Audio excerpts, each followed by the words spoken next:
दिल्लीमधून, कारण दिल्लीमध्ये राज्याच्या सत्तेसंदर्भातली, राज्याच्या मंत्रिमंडळासंदर्भातली, राज्याच्या मुख्यमंत्री पदासंदर्भातली खलबतही सुरू आहेत। महायुतीच्या नेत्यांची केंद्रीय गृहमंत्री अमित शहांच्या निवासस्थानी बैठक सुरू आहे। एकनाथ शिंदे, देवेंद्र फडणवीस, अजित पवार हे अमित शहांच्या सोबत बैठकीमध्ये सहभागी आहेत। अमित शहांच्या निवासस्थानी ही बैठक होते। अमित शहा यांच्या दिल्लीतील निवासस्थानी महायुतीचे तीनही नेते हे उपस्थित आहेत। मंत्रिमंडळासह मुख्यमंत्री पदाच्या चेहऱ्याबाबत या बैठकीमध्ये निर्णय होण्याची, चर्चा होण्याची शक्यता आहे। महायुतीच्या बैठकीआधी अमित शहांच्या निवासस्थानी भाजप नेत्यांची बैठक पार पडली, तर तटकरेंच्या घरी अजित पवार आणि फडणवीसांची सुद्धा बैठक पार पडली।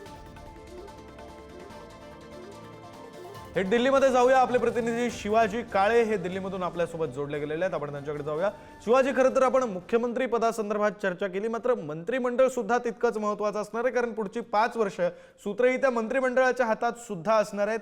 काय नेमका मंत्रिमंडळासंदर्भातला फॉर्म्युला ठरतोय? कोणाला किती मंत्रिमंडळ जाताना दिसत आहेत? कोणत्या पक्षाची कोणत्या मंत्रिपदाबाबतची मागणी आहे आणि ती पूर्ण होताना दिसते का सध्याच्या परिस्थितीला? सध्या जर मंत्रिमंडळाचं वाटप म्हणून पाहिलं तर फारच कठीण नाही, कारण हेच तिन्ही पक्ष सध्या सत्तेमध्ये होते। अगदी मात्र एकनाथ शिंदे यांच्या पक्षानं मुख्यमंत्री पद सोडलेलं आहे, त्यामुळे त्यांना अधिकचं काहीतरी मिळावं यासाठी अपेक्षा असतील। अजित पवार यांच्या पक्षानं यश मिळवलंय, त्याचबरोबर भाजपला मुख्यमंत्री पदासाठी अगोदर पाठिंबा दिलेला आहे, त्यामुळं आम्ही खरे साथीदार आहोत या दृष्टिकोनातून आम्हाला जास्तीचे पद मिळावेत असे याच्यासाठी अजित पवार जे आहेत ते प्रयत्न करताना पाहायला मिळतील।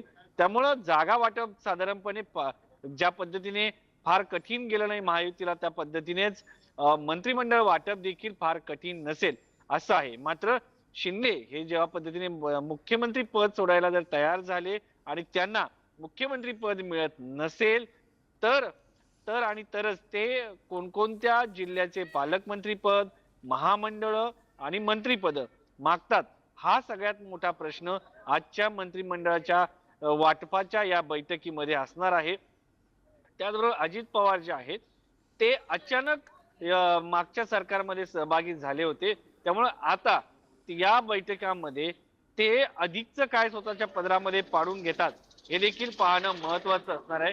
कारण मागचे सरकार जे बनलेलं होतं ते सुरुवातीचं शिवसेना आणि भाजपचं असो किंवा राष्ट्रवादीचा सहभाग, हे सगळं अचानक घडलेलं होतं आणि यामागे फार चर्चा झालेल्या नव्हत्या आणि जे घडणं गरजेचं होतं अगोदर सरकारमध्ये सहभागी होण्याचं ठरवलं होतं आणि नंतर जे आहे तर या बैठकांमध्ये जर आपण पाहिलं तर मंत्रिपदाच्या संदर्भामध्ये निर्णय झाले होते। तर एकंदरीत जर आपण पाहिलं तर आजच्या मंत्रिपदाच्या बैठकीमध्ये सगळ्यात महत्वाचं म्हणून जर पाहिलं तर आता वाटपाच्या संदर्भामध्ये कुठला फॉर्म्युला तयार होतो हे महत्वाचं आहे। कारण मागचं सरकार तयार होताना कोणत्याही अटी विना हे दोन्ही पक्ष भाजप सोबत आले होते। आता अटी असतील, त्यांच्या शर्ती असतील आणि त्यांना हवं ते मिळवण्यासाठी दोन्ही पक्ष जे असतील त्यांचा आग्रहही आपल्याला पाहायला मिळणार आहे। त्यामुळं जर आपण साधारणपणे विचार केला तर सर्वाधिक खाती जी आहेत ती भाजपला मिळतील, मात्र महत्वाची खाती जी आहेत त्याच्यावरती दावा जो आहे हे दोन्ही पक्ष सांगतील। जसं अर्थ खात्यावरती पुन्हा एकदा अजित पवार हे दावा सांगतील आणि नगर विकास खात्यावरती शिंदे हे दावा सांगतील। त्याचबरोबर ग्रामीण भागाशी निगडीत असलेले महसूल, त्याचबरोबर जलसंपदा ही जी महत्वाची खाती आहेत, सहकार, ही खाती देखील आपल्याला मिळावी यासाठी शिंदे असो किंवा अजित पवार असो हे दोघंही प्रयत्न करताना पाहायला मिळतील। त्यामुळं या सगळ्या जागा वाटपामध्ये आता आग्रह असणार आहे स्वतःच्या पदरामध्ये काय काय पाडून घेता येतं। अजित पवार यांची इच्छा आहे की त्यांच्यासोबत प्रफुल्ल पटेल आहेत आणि त्यांना देखील एक कॅबिनेट मंत्रीपद राजधानी दिल्लीमध्ये मिळावं। शिंदे यांचे देखील हा आग्रह असणार आहे, कारण त्यांना एक स्वतंत्र प्रभार असलेलं एकमेव खातं जे आहे ते देण्यात आलेलं आहे। त्यामुळे त्यांची इच्छा असणार आहे केंद्रामध्ये मंत्रीपद मिळावं असं देखील सांगितलं जात आहे। जर एकनाथ शिंदे यांनी राज्यामधील मंत्रिमंडळामध्ये सहभाग घेतला नाही तर त्यांच्या घरातून श्रीकांत शिंदे यांच्यासाठी केंद्रामध्ये मंत्रिपदामध्ये सहभागी व्हावे यासाठी प्रयत्न केले जातील। आता ह्या जरतरच्या गोष्टी आहेत, शिंदे यांनी आतापर्यंत जे काही दिलेलं आहे त्यांच्या सोबत आलेल्या माणसांना दिलेलं आहे, घरामध्ये फार गोष्टी घेतलेल्या नाहीत। कारण या सगळ्याच्या पार्श्वभूमीवर जर आपण पाहिलं तर आजची ह्या बैठकीमधून एकनाथ शिंदे हे त्यांच्या शिवसेनेसाठी, नव्या कोऱ्या शिवसेनेसाठी, ज्यांनी त्यांच्या नेतृत्वामध्ये जे निवडून आलेले आमदार आहेत त्यांच्यासाठी काय मागतात, त्याचबरोबर अजित पवार यांच्या नेतृत्वामध्ये आलेल्या आमदारांसाठी काय मागतात हे आजच्या बैठकीतून कळेल. दुसरा मुद्दा असणार आहे मुख्यमंत्री पदाचा. त्या संदर्भामध्ये एक निरीक्षक जे आहेत ते राजधानी दिल्लीमधून मुंबईमध्ये येतील, तिथे आमदारांची बैठक होईल, त्यामध्ये एक नाव समोर येईल, त्यांचं नाव हे नेतेमध्ये असेल आणि तेच राज्याचे भावी मुख्यमंत्री असतील. त्यामुळे आजच्या होणाऱ्या बैठकीमध्ये साधारणपणे मंत्रिमंडळाचं वाटप, महामंडळाचं वाटप आणि कोणत्या पक्षाला किती खाती आणि कोणते खाते याचा निर्णय होईल. मुख्यमंत्र्यांचा निर्णय जो आहे तो आज तरी जाहीर होण्याची शक्यता कमी आहे. बरं शिवाजी, खरं तर बोलताना आपण याविषयी बोलत होतो की अजित पवार आणि एकनाथ शिंदे हे दोघंही कशा प्रकारे आता आपल्या मागण्या ठेवू शकतात.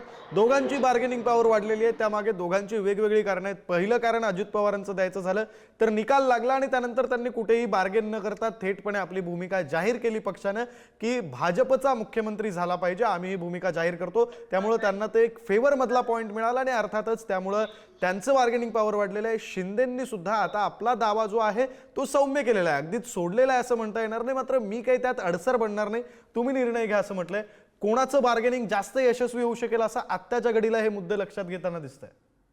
एक मुद्दा आहे की एकनाथ शिंदे हे हार्ड बार्गेनर म्हणून ओळखले जातात. कारण आतापर्यंत ज्या ज्या बैठका झाल्या त्या बैठकांसाठी एकनाथ शिंदे फक्त एकटे एकनाथ शिंदे असं म्हणून त्यांना ओळखले जायचं आणि ते यायचे लोकसभा असो विधानसभा असो या सगळ्या बैठकांमध्ये एकटे यायचे आणि एकटेच बैठकांमध्ये चर्चा करून निघून जायचे.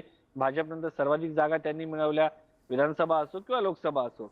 आणि सगळ्यात महत्वाचं म्हणजे लोकसभेमध्ये त्यांचा स्ट्राईक रेट उद्धव ठाकरे यांच्यामधून बाहेर पडल्यानंतरही चांगला असल्याचं आपल्याला पाहायला मिळालं होतं.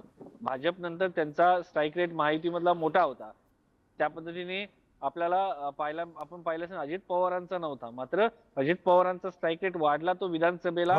आणि एकनाथ शिंदे यांचा देखील चांगला स्ट्राईक रेट म्हणजे राज्यामध्ये 2 नंबरचा पक्ष म्हणून जर पाहिलं स्ट्राईक रेटच्या दृष्टिकोनातून तर एकनाथ शिंदे यांचाच आहे. तर त्यांच्या पक्षांच्या नेत्यांचा असा दावा आहे की मनसे जर या निवडणुकीमध्ये उभी राहिली नसते, त्यांनी जर महायुतीमध्ये असेल त्यांच्या अधिकच्या 9 ते 10 जागा वाढल्या असत्या असाही त्यांचा कायस आहे. आणि मनसेचा वापर त्यांच्या विरोधात झाला असं देखील त्यांचं म्हणणं आहे. मात्र आता निवडणुका झालेल्या आहेत, त्याच्या पुढे जाणं गरजेचं आहे. त्यामुळे शिंदे यांच्या पक्षाच्या वतीने कोणीही अशा पद्धतीने थेट आरोप केले नाही, मात्र त्यांनी खासगीमध्ये या संदर्भात भाष्य करताना पाहायला मिळालेलं आहे. तसं जर पाहिलं तर एकंदरीत जर पाहिलं तर मग राष्ट्रवादी आणि शिवसेना हे दोन्ही पक्षांनी स्वतःला सिद्ध केलेलं आहे आणि तेही स्वतःच्या नेतृत्वामध्ये आपले आमदार जे आहेत ते पुन्हा एकदा निवडून आणलेले आहेत. त्यामुळं अजित पवार आता काका शरद पवार यांच्यानंतर वेगळे झाल्यानंतर जी पहिली निवडणूक आहे त्यांनी जे स्वतःच्या नावावरती जे आमदार निवडून आणले आहेत त्यांच्यासाठी बार्गेनिंग करतायत. एकनाथ शिंदे यांनी स्वतःच्या नावाने उभा केलेले जे आमदार आहेत त्यांच्या पक्षाच्या नेतृत्वामध्ये ते जे आमदार झाले त्यांच्या नेतृत्वासाठी त्यांच्यासाठी आता मंत्रिपद मागतायत. तर एकंदरीत पाहिलं तर दोघांनी त्यांचं नेतृत्व सिद्ध केलेलं आहे आणि सिद्ध केलेल्या नेतृत्वानंतर ते राजधानी दिल्लीमध्ये केंद्रीय गृहमंत्री अमित शहा यांच्या घरी त्यांच्या पक्षासाठी काय काय मिळावं, कशा पद्धतीने मिळावं यासाठी प्रयत्न करताना पाहायला मिळतील. ज्या राज्याचा सर्वाधिक महसूल गोळा होतो, जे देशातील सर्वात प्रगत राज्य म्हणून ओळखलं जातं, त्या राज्याचं मुख्यमंत्री पद देखील त्या एकनाथ शिंदे यांनी भूषवलं. आता देवेंद्र फडणवीस यांच्याकडे हे जाईल. मात्र यामध्ये सगळ्यात महत्वाचे जे जिल्हे आहेत मुंबई परिसरातील उपनगर, पुणे यासारखे जे जिल्हे आहेत ज्यांचा रेव्हेन्यू मोठ्या प्रमाणात आहे त्या जिल्ह्याचं पालकमंत्री पद मिळवण्यासाठी भाजप, राष्ट्रवादी आणि शिवसेना या पक्षाचे नेते करताना पाहायला मिळतील. ग्रामीण भागामध्ये राष्ट्रवादी पक्ष जो आहे तो भाजपनंतर सर्वाधिक पालकमंत्री पद मिळावेत यासाठी प्रयत्न करताना पाहायला मिळेल. तर एकंदरीत पाहिलं तर साधारण खरंय शिवाजी, त्यामुळे हे बार्गेनिंग नेमकं कशा प्रकारे होतं हे सगळं आपल्याला पाहायचंय.